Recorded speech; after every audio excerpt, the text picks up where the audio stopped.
오늘 은혜 받으실 하나님의 말씀은 마태복음 22장 1절에서 14절 말씀입니다. 신약성경 37페이지입니다. 다 같이 합독하시겠습니다. 예수께서 다시 비유로 대답하여 이르시되 천국은 마치 자기 아들을 위하여 혼인잔치를 베푼 어떤 임금과 같으니 그 종들을 보내어 그 청한 사람들을 혼인잔치에 오라 하였더니 오기를 싫어하거늘 다시 다른 종들을 보내며 이르되 청한 사람들에게 이르기를 내가 오찬을 준비하되 나의 소와 살찐 짐승을 잡고 모든 것을 갖추었으니 혼인잔치에 오소서 하라 하였더니 그들이 돌아보지도 않고 한 사람은 자기 밭으로 한 사람은 자기 사업하러 가고 그 남은 자들은 종들을 잡아 모욕하고 죽이니 임금이 노하여 군대를 보내어 그 살인한 자들을 진멸하고 그 동네를 불사르고 이에 종들에게 이르되 혼인잔치는 준비되었으나 청한 사람들은 합당하지 아니하니 내 거리 길에 가서 사람을 만나는 대로 혼인잔치에 청하여 오라 한데 종들이 길에 나가 악한 자나 선한 자나 만나는 대로 모두 데려오니 혼인잔치에 손님들이 가득한지라. 임금이 손님들을 보러 들어올새 거기서 예복을 입지 않은 한 사람을 보고 이르되 친구여 어찌하여 예복을 입지 않고 여기 들어왔느냐 하니 그가 아무 말도 못하거늘 임금이 사환들에게 말하되 그 손발을 묶어 바깥 어두운 데에 내 던지라. 거기서 슬피 울며 이를 갈게 되리라 하니라. 청함을 받은 자는 많되 택함을 입은 자는 적으니라. 아멘. 결혼잔치 비유와 두 번째 점검 받으심, 이러한 제목으로 한번 말씀을 나누겠습니다. 지난 시간에는 우리 주님께서 이제 유월절 어린 양으로 구속자로서 합당한 자격이 있는지 점검받는 그 한 주간을 지나고 그분이 십자가에 못 박히고 죽으시고 또 부활하시는 그런 내용들이 쭉 기록되어 있습니다. 실제로 주님이 점검받을 때 첫 번째는 이 대제사장과 바로 여기 백성들의 대표하는 장로들이 와서 당신이 무슨 권위로 이런 일을 하고 있느냐, 권위에 대한, 권세에 대한 질문을 하니까 우리 주님이 그들에게 다시 한번 먼저 너희가 대답을 하면 내가 대답을 하겠다. 그리고 침례 요한의 그 사역이 하늘에 쓰냐 아니면 사람에게 쓰냐 이런 질문을 하니까 그들이 대답을 어떻게 대답해도 그들에게 당황스러운 대답이기 때문에 그들의 대답을 하지 않으니까 그들의 거짓과 부패함을 보여주면서 나도 너에게 대답하지 않겠다 이렇게 말씀하시고 주님께서 두 가지 비유를 하셨어요. 두 가지. 첫 번째는 두 아들에 대한 비유. 어떤 아버지가 첫째 아들에게 포도원에 가서 일 좀 하라. 그러니까 대답은 네 하고 그리고 막상 그 아들이 가서 일을 하지 않았습니다. 둘째 아들한테도 또 동일하게 말했더니 둘째 아들은 나 안 할 겁니다. 나 하지 않습니다. 그렇게 불순종했는데 나중에 그 아들이 돌이켜서 다시 포도원에 가서 일을 했더라. 누가 아버지의 뜻대로 행했는가? 그러니까 그들이 대답을 둘째입니다 대답을 하였습니다. 사실 거기서 첫째는 유대인들을 말합니다. 이스라엘을 말합니다. 유대인들은 하나님께서 그들을 선택해 주셨고 하나님의 뜻을 지켰지만 그들은 결국 불순종을 하지 않았습니다. 그런데 이제 특별히 이방인들, 우리들은 결국 하나님께 돌이켜서 하나님의 구원을 받게 되는, 쉽게 말하면 하나님께서는 이스라엘 백성들에게 장자권의 축복을 주셨는데 그 장자권의 축복이 이제 이스라엘에서, 유대인에서 이방인들, 우리에게 넘겨졌다는 거예요. 믿으시면 아멘. 참 우리는 큰 축복을 받았죠. 두 번째 비유는 포도원 비유죠. 포도원 비유. 이제 포도원을 이렇게 만들어 놓고 또 종들에게 세를 주고 그 다음에 그 주인이 떠나갔고 종들을 보냈는데 열매가 있고 세를 바치라니까 그들이 바치지 않았어요. 그래서 그냥 아들까지 보냈는데 아들을 죽여버리고 우리가 이 농장을 갖자. 그래서 주인이 와서 그 완전 그 무익한 악한 종들을 완전히 진노하시고 쫓아내고 새로운 사람들에게, 세를 낼 수 있는 사람들에게 그 포도원을 주었더라. 이 말씀은 이 포도원은 하나님의 나라를 말합니다. 하나님께서 이스라엘 백성들에게 하나님 나라를 이렇게 맡겼다는 거예요. 그런데 그들은 아무것도 하지 않고 결국 하나님의 아들까지 유대인들을 죽여버렸어요. 그래서 이제 하나님의 나라, 하나님의 왕국의 축복도 다른 자들에게, 다른 종들, 바로 우리 교회에게 주신 줄 믿습니다. 이것은 실제로 역사적인 그런 이야기를 예수님이 실제로 설명하는 겁니다. 그냥 비유를 알아듣게 한 게 아니라 앞으로 이스라엘의 모든 너희들의 역사가 이렇다 이렇게 말씀하고, 이제 이 첫 번째, 두 번째 비유만 해갖고도 조금 부족함이 있습니다. 그래서 우리 22장에는 세 번째 비유를 다 하는 거예요. 주님께서 결혼잔치의 비유 이렇게 말씀합니다. 결혼잔치의 비유에 대한 이야기는 다른 게 아닙니다. 이제 1절과 2절을 읽어보니까 예수께서 다시 비유로 대답하여 이르시되 천국은 마치 자기 아들을 위하여 혼인잔치를 베푼 어떤 임금과 같으니 이렇게 말씀합니다. 이제 여기서 그냥 천국이라는 단어를 씁니다. 천국은 뭐 지난번에는 우리가 이제 아까 두 번째 포도는 하나님의 나라를 이제 다른 사람들이, 이방인들이 갖게 될 것이다. 이스라엘을 하나님께서 이제 이방인들에게 준다는 그런 하나님 나라를 그에게 준다는 뜻이면, 여기는 그냥 천국은 바로 우리 신약 시대는요 천국을 누리는 시대입니다. 구약은 포도원 같은, 포도원은 뭐 하는데요? 수고하고 노력하는 겁니다. 율법이죠. 그러나 천국은 여기 보니까 천국은 마치 자기 아들을 위하여 혼인잔치, 혼인잔치는 수고하고 노력하러 가는 게 아니라 혼인잔치는 우리가 누리러 가는 겁니다. 우리가 지난주죠 3월 3일 날 우리 강혜란 전사님의 이 결혼 예식에 우리 같이 참여했었는데, 우리 5분의 이 목사님이 입장식도 빰빰빰빰 해주고 마지막으로 이렇게 행진할 때도 막 해주니까, 뭐 다른 교회에서도 그러고 우리 성도들이 와 멋있다. 어쩌든지 결혼이라는 것은 누리러 가는 겁니다. 누가 결혼하러 가서 수고하러 갑니까? 그 신약 시대는 사실 누림의 기본 원칙이 있어요.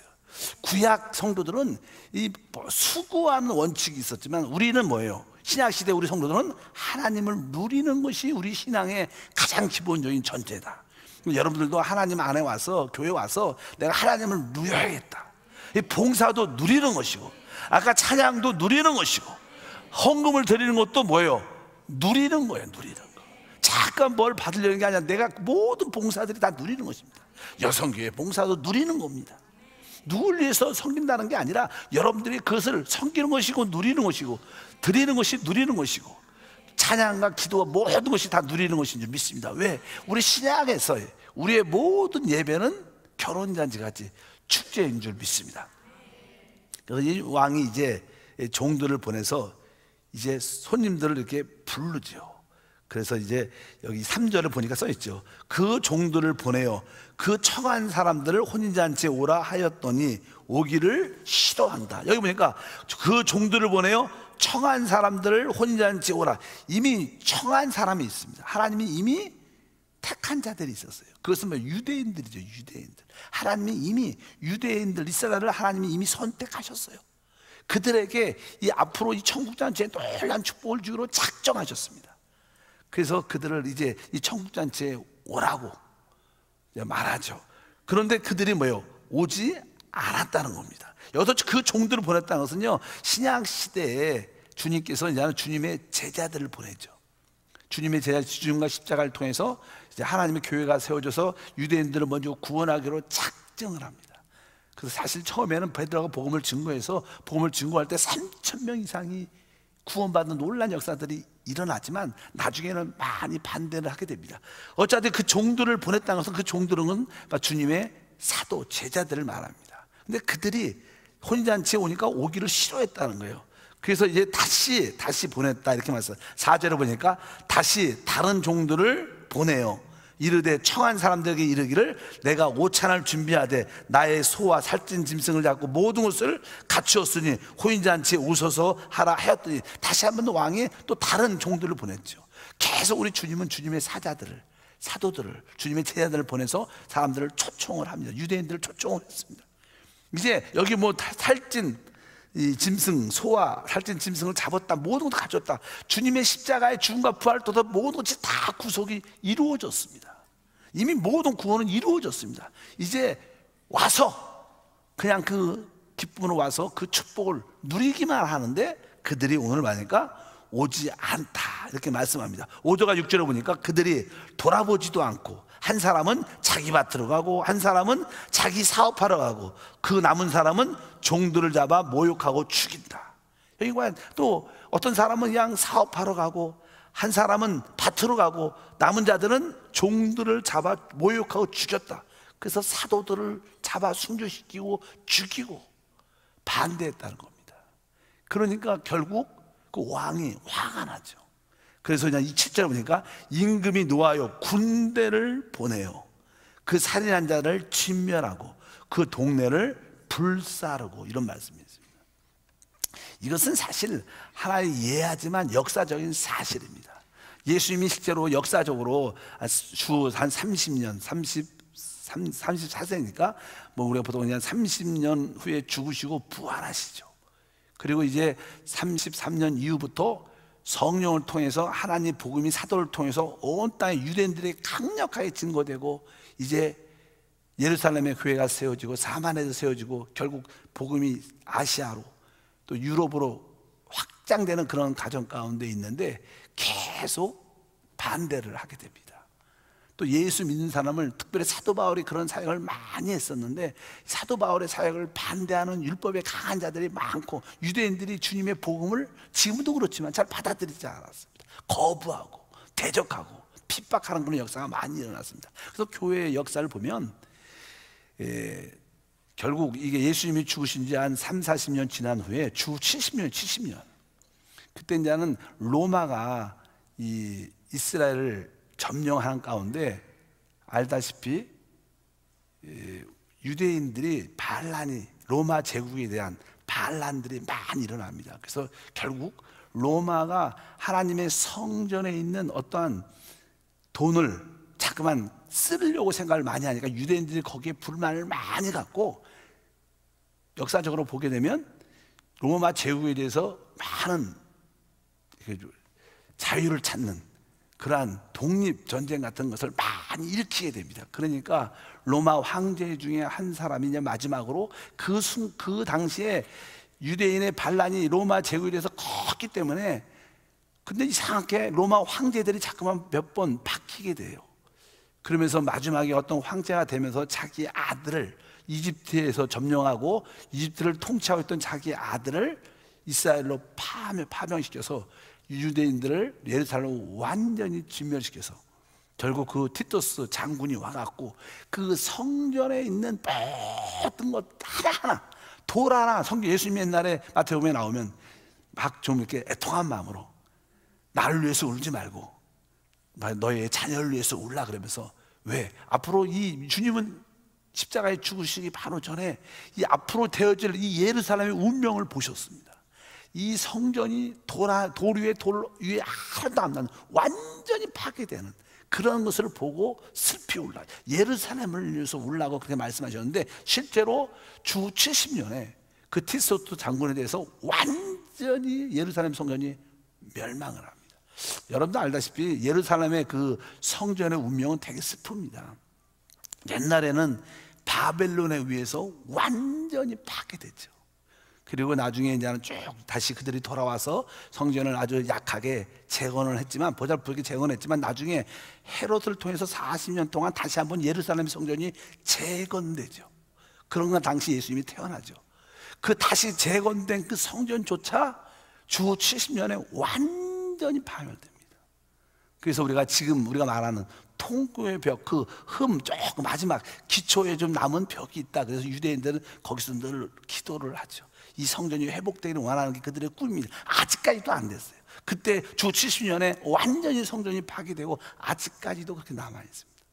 뭐냐, 주님이 다시 오시기 전에 다시 한번 그 성전이 재건될 거라고 예언되어 있습니다. 그래서 우리는 많이 그것을 기대하죠. 이제 적그리스도가 유대인들에게 그 성전의 재건을 도우면서 세계를 통치하는 최고의 지도자가 돼서 세상을 통제하는, 근데 그것이 곧 하나님을 반대하고 하나님을 대적하는 그런 사건으로 연루돼서 결국 그때가 마지막 때가 될 것이다. 여기 오늘 말씀에 그런 내용입니다. 사실은 여기 아까 22절 7절에 임금이 노하여 군대를 보냈다. 유대인들 우리 주님께서 구원하기로, 천국을 주기로 작정을 해서 그들에게 복음을 전하고 사도를 보내고 제자를 보냈지만 그들이 계속 거부하고 사도들 죽이고 주의 하나님의 종들을 죽이고 결국 포기하니까 주님께서 진노하셔서 군대를 보냈다. 그러면서 완전히 그 살인자를 진멸하고 그 동네를 완전히 불살라 버렸다. 이런 뜻이 실제로 이 역사적으로 이루어진 사실인 것을 우리가 기억해야 될 줄 믿습니다. 주님의 여기서 말하는 이 어떤 비유들은 실제적인 어떤 이스라엘 역사와 이 교회의 관계에 이루어지는 하나의 사실인 것을 기억해야 될 것이다. 그러면서 이제 8절과 9절에 다시 한번 읽어보니까 이에 종들에게 이르되 혼인잔치는 준비되었으나 청한 사람들은 합당하지 아니하니 내 거리의 길에 가서 사람들을 만난 대로 혼인잔치에 청하라 오라 한대. 이제 하나님의 놀라운 축복이 유대인들에게 처음에 준비됐지만 유대인들이 계속 거부하고 받아들이지 않고, 그러니까 결국 하나님이 그들을 심판하고 진멸하고 그 축복을 이제 누구에게? 이방 세계에 돌리는 겁니다. 여기 보니까 이제는 9절에 내 거리 길에 가서 사람들을 만나는 대로, 이제 유대인들을 하나님 포기하시고 이 우리 이방인 세계에 하나님 복음이 전파되면서 바로 여러분과 제가 구원받는 놀란 역사에 참여되는 은혜를 받은 줄 믿습니다. 그래서 우리 주님께서 강력하게 이제 아무나 지금은 주 예수만 믿으면 다 데리고 오라는 거예요. 무조건 다 데리고 오라고 주님께서 말씀하십니다. 10절에 보니까 종들이 길에 나가 약한 자나 악한 자나 선한 자나 만나는 대로 모두 데려오니 혼인잔치에 손님이 가득했다. 그래서 이 복음 전파가 우리 이방인 세계에 증거되면서 많은 자들이 은혜로 구원받는, 우리는 원래 그런 자격이 없죠. 그래서 우리는 악한 자고 선한 자고 부족한 자일지라도 하나님께 어떻게 바로 청함을 받은 자가 됐기 때문에, 부르심을 받았기 때문에 우리가 구원받는 놀라운 역사가 함께 할 줄 믿습니다. 그래서 우리는 다 하나님의 아들의 그 혼인잔치에 참여하는 축복을 갖게 된다. 그런데 중요한 것은요, 그 다음에 기록이 돼 있어요.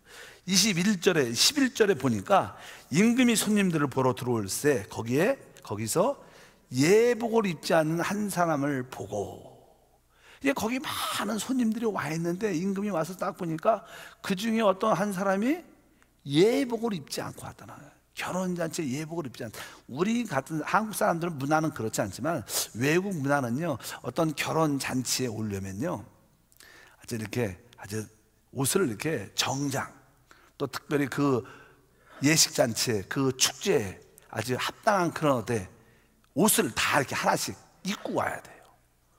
그래서 한국은 그냥 편하게 할 수 있지만 그 문화가 그런 것 같아요. 남들의 그 축제 결혼잔치 같은 경우에는 나름대로 한번 신랑 신부처럼 자기들도 쫙 빼갖고 아주 최고의 옷을 입고 같이 와서 축하하고 즐기고 음식도 나누고 춤도 추고 노래도 부르고 이런 문화가 그렇게 됐기 때문에 예복을 입고 들어와야 되는데 예복을 입지 않고 왔다는 거예요.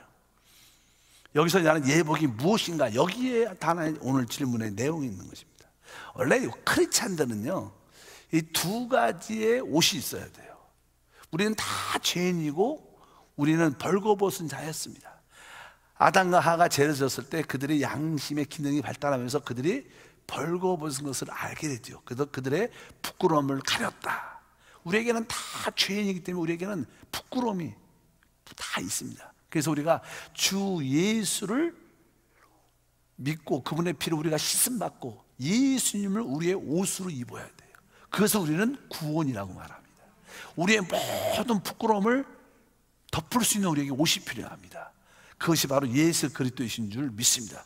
그래서 우리 모두가 주 예수를 믿으며 제사함 받고 예수님을 우리의 의의 옷으로 입게 돼서 이제 우리는 하나님 앞에 서서 하나님의 자녀로서 하나님의 축복을 누릴 수 있는 건 자격이 되는 줄 믿습니다. 성경에 보면 바로 우리는 바로 하나님의 의이신 그리스도를 옷 입는 것이 필요합니다.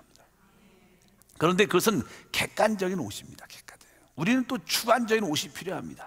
주 예수를 믿고 구원을 받았을지라도 영원한 영생은 얻었지만 우리가 이 땅에서 아주 의로운 삶을 살아야 된다는 거예요. 그래서 성경은 이렇게 천국에 대한 말씀할 때 마태복음 5장 20절에 이렇게 말씀합니다. 읽어볼까요? 내가 너에게 이르노니 너의 의가 서기관과 바리새인보다 더 낫지 아니하면 결코 천국에 들어가지 못할 것이다. 여러분, 구약 시대에서 이 서기관과 바리새인들, 서기관들은 하나님의 이 성경의 말씀을 적는 자들입니다.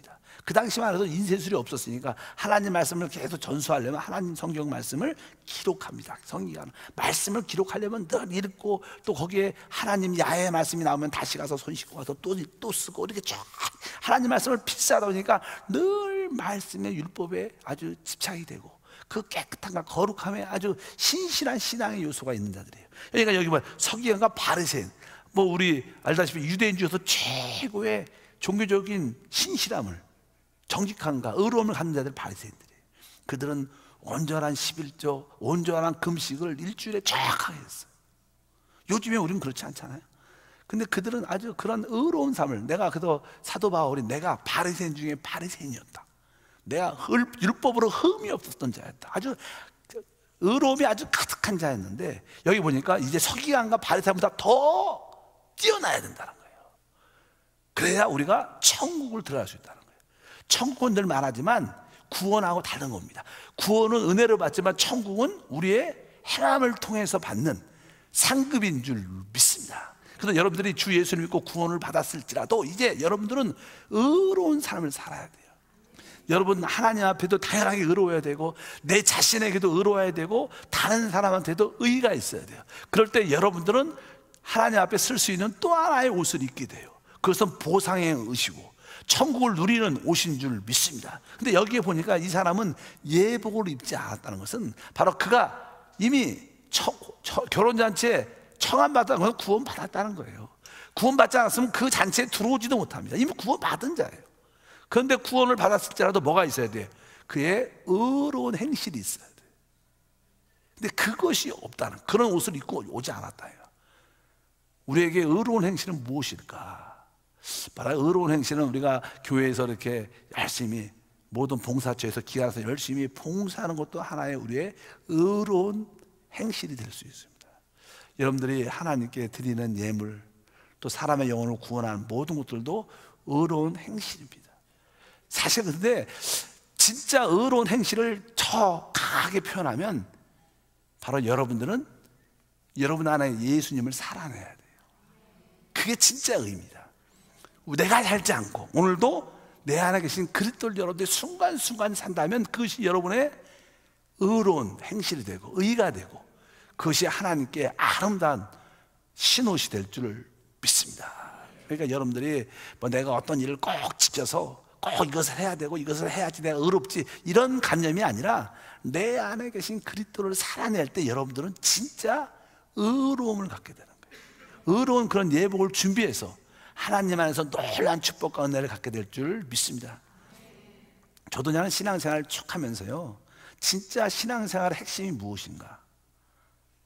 여러분들이 늘 많이 듣지만 우리는 주님 오실 때까지 우리 육신 가운데 삽니다. 육신은 죄의 몸이고, 육신 안에는 죄라는 것과 어둠과 사망이 늘 있습니다. 또 육신 안에는 육신의 정욕, 안목의 정욕, 이 세상의 자랑이 늘 우리를 끊임없이 유혹해요. 우리 육신을 이기기가 그렇게 쉽지가 않아요. 육신을 내가 이기려고 노력한다고 이겨지지도 않아.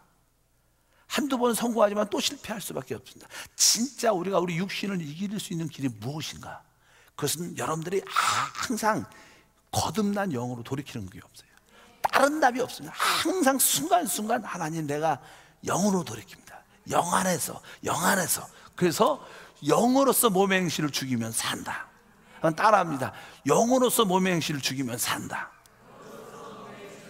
여러분이 사업할 때, 공부할 때, 밥할 때, 뭐 대화할 때 순간순간 하나님, 내 모든 내게서 나오는 모든 것이 영을 통해서 나오게 도와주옵소서. 그런 인식과 믿음이 여러분 안에 있어야 돼요. 여러분들이 순간적으로 영에 있다는 사실을 잊어버리면 여러분들은 당연하게 어떻게 돼요? 육신으로 돌아가. 여러분 이 불을 딱 켜야지 불이 활짝 켜지는 거예요. 스위치를 끄는 순간 여러분 어둠 안에 있는 거예요. 육신과 영의 사이는 겁니다. 여러분들이 스위치를 끈다는 것은 영에서 영의 인식을 느끼지 못하는 그 순간 여러분들은 당연하게 어디 있어요? 어둠 안에 있게 돼요. 그래서 실제로 우리가 의로운 생활을 할 수 있다는 것은 내 오직 영으로 돌이키는 것이다. 야, 그래도 우리는 돌이킬 수 있는 영인 사실이 얼마나 행복한지를 알아야 돼요. 저는 옛날에 그런 얘기 했어요. 여러분 불교에서는 이렇게 이제는 마음을 비고 모든 마음을 비면 나중에 무아징에 올라가서 득도한다고 보통 그렇게 많이 부처가 된다고 말을 많이 하죠. 여러분, 그 사람이 마음을 비기가 쉽지가 않아요. 왜? 마음을 벼도 갈 데가 없어, 그 마음이. 근데 우리는 어디로? 우리 마음이 영으로 돌이킬 수 있어요. 그래서 실제로요, 아마 이게 뭐 다른 종교와 비교해서 여러분들이 만약에 절에 있는 분들하고 이렇게 앉아서 가만히 말 없이 앉아있게 시합하면 우리가 이길 거야. 왜? 어떤 분은 그냥 혼자 그냥 마음을 비우고 앉아있으면 얼마나 힘들어도 왜 갈 데도 없어요, 생각이. 근데 우리는 항상 영 안에 있기를 원합니다. 나는 영 안에 있습니다. 이러면 뭐 하루도 이틀도 10일도 있을 수 있어요. 그래서 도가 드는 줄 믿습니다. 하나님을 만나게 될 줄 믿습니다. 그러니까 항상 여러분 영으로 돌이키는 게 답이다. 여기서도 바로 우리의 의의는 무엇인가? 참된 의의는요, 이제 구원받은 예수의 의의가 있지만 또 생활 속에서 의의는 무엇이냐? 순간순간 영 안에 계신 그리스도를 따라가겠다. 나는 오직 주님만을 붙잡겠다. 늘 영으로 돌이키는 것이 진짜 의의고, 그럴 때 여러분들은 하나님의 그 결혼잔치에 합당한 예복을 입은 자다. 우리 한세 성도는 예복을 아주 예쁜 예복을 다 입은 줄 확실히 좀 믿습니다. 어떤 것을 지키고 안 지키고 이런 문제를 넘어서 영으로 돌이키기를 축복합니다. 12절과 13절은 이렇게 말합니다. 이르되 친구여 어찌하여 예복을 입지 않고 여기에 들어왔느냐 하니 그가 아무 말도 못하거늘. 13절 임금이 사람들에게 말하되 그 손발을 묶고 바깥 어두운 데로 내던지라. 거기서 슬피 울며 이를 갈게 되리라 하니라. 야, 여기 보니까 예복을 안 입고 왔다가 안 입고 왔더니 손발을 묶어서 바깥 어두운 데로 내던지라. 거기서 슬피 울며 이를 갈게 되리라. 이런 아주 무시무시한 말씀 써 있어요. 그래서 많은 사람들이 이 말씀을 잘 안 믿어요. 그러나 우리 한세 성도들은 내가 반복을 많이 했습니다. 우리가 주 예수를 믿고 구원을 받았습니다. 그래서 이 시대가 끝나면 다음 시대가 있어요. 믿으시면 아멘. 여러분, 다음 시대가 있습니다. 그때 이 땅에 세워지는 거예요. 그건 영원한 시대가 아닙니다. 그리고 나서 이 땅에 이 땅에 천년 왕국이 임하는 그런 하나님의 통치가 이루어지는 시간이 있고, 그리고 나서 영원한 시대가 시작돼요. 거기에 새하늘과 새 땅의 영원한 시대, 새하늘과 새 땅 영원한 시대, 영생에는 예수만 믿으면 그 축복을 누리게 돼 있어요. 그러나 다음 시대는요, 이기는 자들은 뭐예요? 이기는 자들은 안식과 축복과 누림을 갖는 시간이지만, 우리가 구원을 받고 달랑 구원만 받고 이렇게 변화되지 않고 이기지 못한 사람들은 거기에 해당되는 사람들입니다. 손발을 묶고, 왜? 아직 그들은 구원은 받았지만 두 번째 옷, 예복을 입지 않았다. 그러니까 그 왕이 손발을 묶어서 바깥 어두운 데 던져라. 거기서 슬피 울며. 그래서 거기서 제가 종종 그런 얘기해요. 거기서 한 슬피 울고 고통이 좀 있을 텐데 훈련 받으니까 뭐 1000년밖에 안 된다고. 영원한 시대에 비하면 뭐 그 짧은 시간이다 이렇게 얘기하니까, 이 땅에서 100년도 힘든데 거기서 1000년을 어떻게 그렇게, 이 땅에서 그럼 빨리 끝을 내시기를 바랍니다. 성령은 충만하여 그리스도를, 여러분 이런 메시지를 꼭 들을 필요가 있어요. 많은 성도들이 앞으로 주님 만나면 한 번도 못 들어봤다고 우기는 사람도 있을 거야. 근데 여러분 다 들었습니다. 여러분들은 가망성이 있어요. 그래서 조금이라도 순간순간 영을 따라 예복을 입는 여러분 되시기를 바랍니다. 그렇지 않으면 우리가 그 다음 시대에는 조금은 훈련과 징계와 어려움이 있을 수 있다. 이것이 지옥 간다 이런 말은 아닙니다. 영원한 심판받는다 이런 말은 아닙니다. 일시적인 징계입니다. 왜? 여러분들이 영원한 시대에 들어가려면 온전하게 새로워져야 돼요. 아직까지 새로워지지 않은 그런 부분도 바로 그런 과정을 통해서 새로워질 것이다 이렇게 말씀하면서 결론이 무엇이냐? 14절에 있습니다. 다 같이 읽으면 청함을 받은 자는 많되 택함을 입은 자는 적으니라. 청함을 받다, 청함을 받다 해서 부르심을 받았다는 거예요. 우리 모두가 하나님께 다 어떻게 지금 다 부르심을 받았기 때문에 이 자리에 앉아 있는 겁니다. 근데 택함이라는 것은 이기는 자를 말하는 거예요. 참된 주님의 제자를 말하는 거예요. 여러분, 많은 자들이 청함을 받고 부르심을 받았지만 그 중에서 이기는 자는 많지 않다는 거예요. 우리 계시록에 늘 써있죠. 계시록 2장과 3장에 7교회에 다 있습니다. 그 교회 안에 다양한 사람도 많이 있었지만 거기에 꼭 마지막에 이기는 자에게, 누구에게? 이기는 자에게 하나님이 이렇게 상을 주겠다 이렇게 약속을 늘 합니다. 그러니까 여러분들은 이제 청함을 받았을 뿐 아니라 이기는 택함 받은 자도 돼야 돼요. 그래야지 다음 시대뿐만 아니라 영원한 시대에 참된 축복과 은혜를 누리게 될 줄 믿습니다. 여기서 보면요, 이것은 어떻게 보면 심각한 이야기입니다. 아까 포도원 비유도 맞아요. 포도원 비유도 마찬가지입니다. 포도원 비유도 이스라엘 백성들이 하나님께서 포도원을 줬는데 그들이 그것을 잘 관리하지 않고, 설사 하나님의 종들이 와고 아들이 와도 그 세를 바치지도 않고 노력하지 않았다는 거예요. 그러니까 주인이 와서 그들에게 심판했다는 거예요. 그들도 그 포도원을 잘 지키고 열매를 맺어야 돼. 그렇지 않으면 하나님의 그 주인의 진노를 받고 쫓겨나고 새 종들한테 그것을 토폰을 준다는 거예요. 그것도 심각하냐. 그들이 올바로 일을 잘해야 되나. 이 천국도 마찬가지입니다. 천국도 은혜의 누림이 있지만 그래도 두 번째 합당한 예복을 입어야 승리자가 될 수 있다는 것을. 이것은 어떻게 보면 두 번째 포도원 비유나 이 천국 이 결혼잔치 비유는 좋은 재미있는 것도 같지만 이것은 심각한 경고를 주는 우리 하나님의 뜻인 것을 기억해야 돼. 아, 내가 구원을 받았지만 다음 시대를 위해서 내가 확실하게 신앙생활을 해야겠다. 진짜 주의 영광을 위해서 내가 살지 않고 내 안에 그리스도를 살기를 원한다. 이런 마음을 가지시면 여러분에게 최고의 영광에 참여하는 축복과 은혜가 함께할 걸 믿습니다. 그래서 오늘 말씀 있는 말씀을 한번 경고하는 마음으로 받아들이시면 참 좋겠습니다. 이제 이렇게 첫 번째 주님의 점검하시면서 세 가지 비유를 말씀하시고 이제 두 번째 이제 점검을 하죠. 두 번째 점검은 이제는 누가 나오냐면 바리새인들이나 바리새인들가, 이 바리새인들은 특별히 나는 22장 한번 읽어보겠습니다. 15절과 16절. 이에 바리새인들이 가서 어떻게 하면 예수를 말의 올무에 걸리게 할까 상의하고 자기 제자들을 헤롯 당원들과 함께 예수께 보내어 말하되 선생님이여 우리가 아노니 당신은 참되시고 진리로 하나님의 도를 가르치시며 아무도 꺼리끼는 일이 없으시니 이는 사람을 외모로 보지 아니하심이니이다. 아주 말은 좋게 해요. 여기 보니까 그냥 바리새인들, 특별히 바리새인과 뒤에 보니까 누가 있어? 헤롯 당원들의 제자들이 함께 예수님을 찾아가서 어쩌든지 예수님의 말을 실수만 한번 하게 만들어서 그 말을 꼬리로 삼아서 예수님을 붙잡아서 끝내버려야겠다. 그런 악한 생각을 갖고, 바리새인과 원래 헤롯 당원들은 사이가 안 좋아요. 바리새인들은 그냥 유대인 중에서 특별히 그 유대 종교를 고수하고 지키는 그런 자들이기 때문에 바리새인들은 어떻게 보면 좀 이렇게 보수적인 그런 경향이 많죠. 자기 민족주의 경향이 많은 사람들입니다. 그러니까 신앙적인 사람이 많은 사람입니다. 그러나 이 헤롯 당원은 헤롯 왕, 로마 정부를 위해서 일하는 사람이에요. 그렇기 때문에 원래 바리새인과 누구하고 헤롯 당원은 사이가 원래 안 좋아요. 원래 좋을 수가 없는 사이예요. 근데 원수 사이입니다. 그런데 예수님을 죽이려고 생각을 딱 하니까 그들도 마음이 어떻게 하나가 딱 된 거예요. 원래 그래요. 서로 사이가 안 좋다가도 저 사람을 죽이려면 같이 마음이 합해져서 남들 죽이는 일들이 참 많죠. 이 세상도 그런 게 많은데 그런 요소를 많이 가지고 있습니다. 실제로 이제는 헤롯 당원들은 로마 정부를 위해서 했기 때문에 그들의 최고 관심은 유대인들이 어쩌든지 세금도 좀 많이 내서 걷어서 정부를 좀 이렇게 로마 정부를 위해서 일할 수 있게. 그러나 이 바리새인들은 우리가 세금을 막 내고 그런 걸 하는 것은 로마 정부를, 우리를 핍박하는 로마 정부를 도와주는 것이, 그것은 매국노다. 그런 인식이 많이 있습니다. 그러니까 서로 사이가 안 좋은 사이인데 예수님을 죽이려고 그런 마음을 가지는 거예요.